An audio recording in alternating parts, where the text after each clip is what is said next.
Okay, next we have Kepler's laws of planetary motion.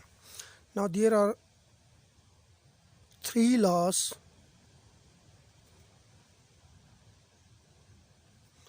of planetary motion,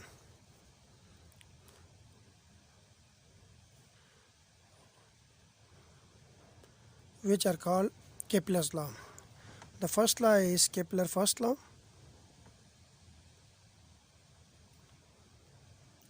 First law. According to this law states that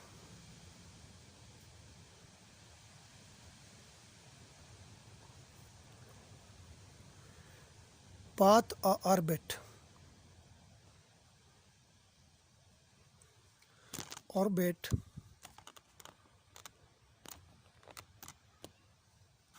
path or orbit of each planet is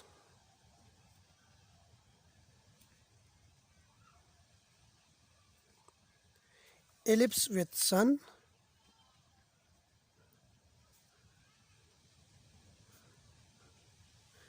at one of the foci. One of the foci. Now we will prove this law first.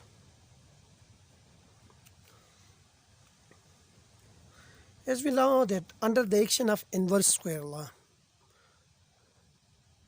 under the action of inverse square law,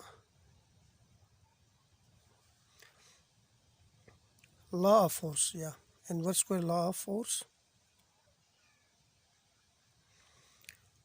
the only possible orbits are ellipse. We already discussed this. The only possible orbits are ellipse, circle, hyperbola, and parabola. Because if we have a sun, this is sun, and we have another planet which is at a distance r, then the force of gravitation between these two bodies is G, ms, mp. This is the mass of the sun, this is the mass of the planet divided by r square. So this is an inverse square force. In an inverse square force field, in an inverse square law of force, we derive that the orbits are either ellipse, circle, hyperbola, and parabola. We already discussed this before, in the last video. Now, out of these four orbits, okay, we have four orbits: ellipse, circle, hyperbola, and parabola. Out of these four orbits, circle and ellipse are close orbit. Only these two are close orbit, and the other two, like hyperbola and parabola, they are not close, they are open. Their shape is like this or like this. While circle and ellipse, they are closed orbit. Like when a particle move in circle or in an ellipse, they repeat its motion again and again. And we call such orbit as close orbit. But we know that circle is a special case of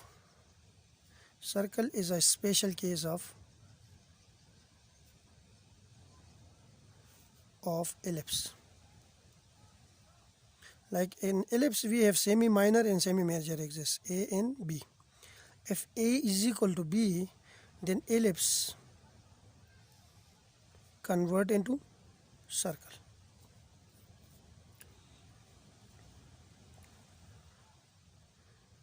Since circle is a special case of orbit, and ellipse is the most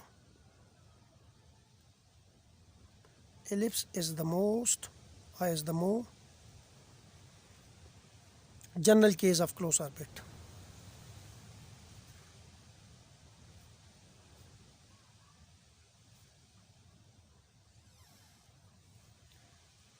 So it means that the first law which say that first law, it means that the first law,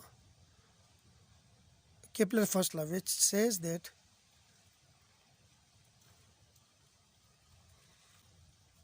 planet move in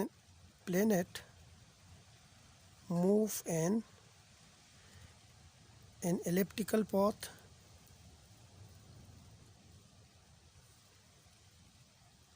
with sun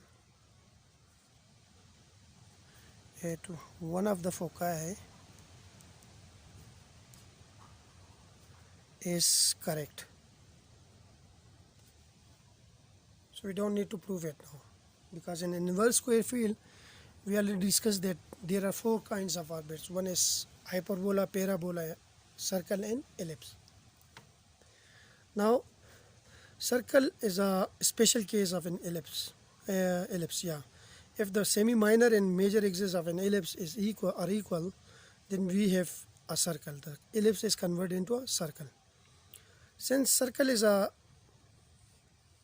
special case of ellipse, and ellipse is the general case of closed orbit. So it means that the first law which tells that the path or orbit of each planet is ellipse with sun at one of the foci is correct. So this is the general case. This is the first law of Kepler's first law. Now we will move to Kepler's second law. Kepler's second law. What it tells us? It tells us that this law states that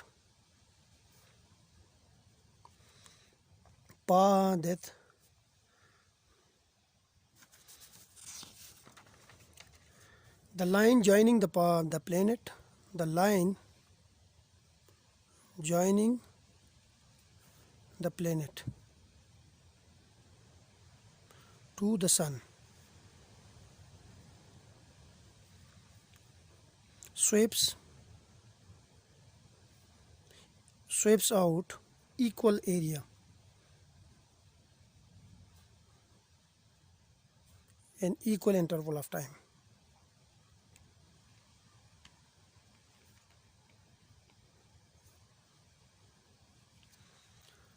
Now what it means, suppose we already know that the path is elliptical, so the sun is at one of the foci. This is one foci, this is another foci. So we suppose that the sun is here, and let's suppose a planet is moving in this orbit.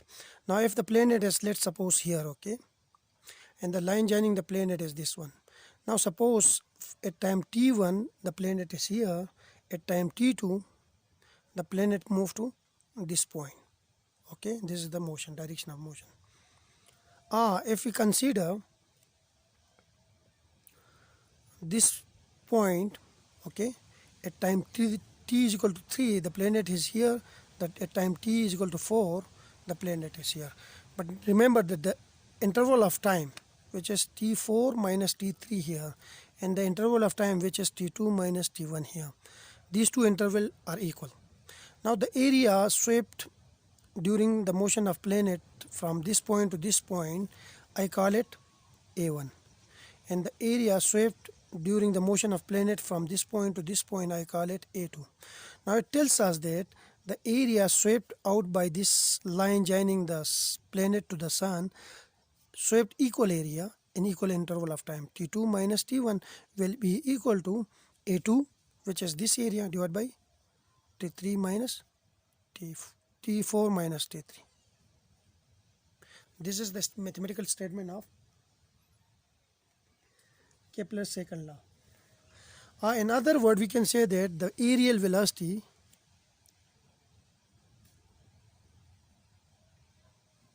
is constant. What it means? It means that the area swept out in a time interval will be equal to a constant. We will prove this theorem now, or this law. Now consider we have a conic section, okay? This is the conic section, like this part of the ellipse. And suppose the sun is at one of the foci. This is the foci. And suppose the planet move from this point to this point. and we call it, let's suppose this distance is r, and it swept an angle theta. Okay, makes an angle theta. Now we know that this is the arc length, and this arc length s is equal to r theta. Okay, so I will call it this arc length is equal to, which is r theta, r d theta, sorry, this is a small angle d theta. Now as the planet moved from point 1 to point 2, it swept an area dA. It swept this area dA. I call it dA. And this area is dA, which is equal to 1 over 2 r times r theta, d theta, sorry. This angle is d theta, okay? I call it d theta. Now dividing both sides by time, dt, we have dt, which is equal to 1 over 2 r square d theta over dt, or dA over dt is equal to 1 over 2 r square theta dot. D theta over dt is d theta dot, theta dot. But we know that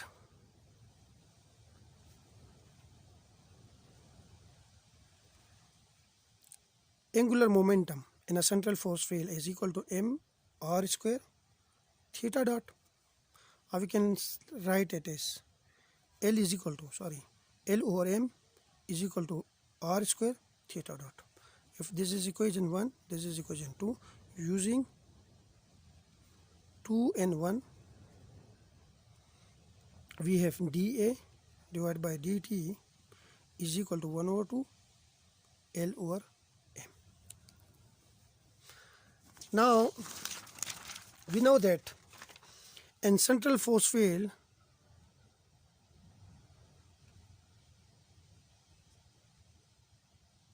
angular momentum is always, of a particle is always constant. Okay, now mass of the planet is also constant. Mass of planet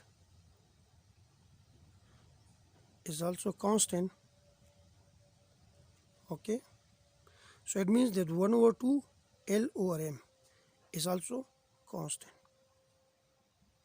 So this implies that I will go to this point, dA over dt,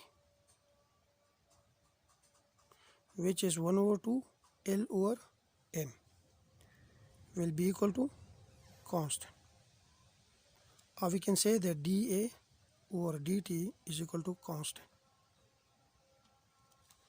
which is the proof of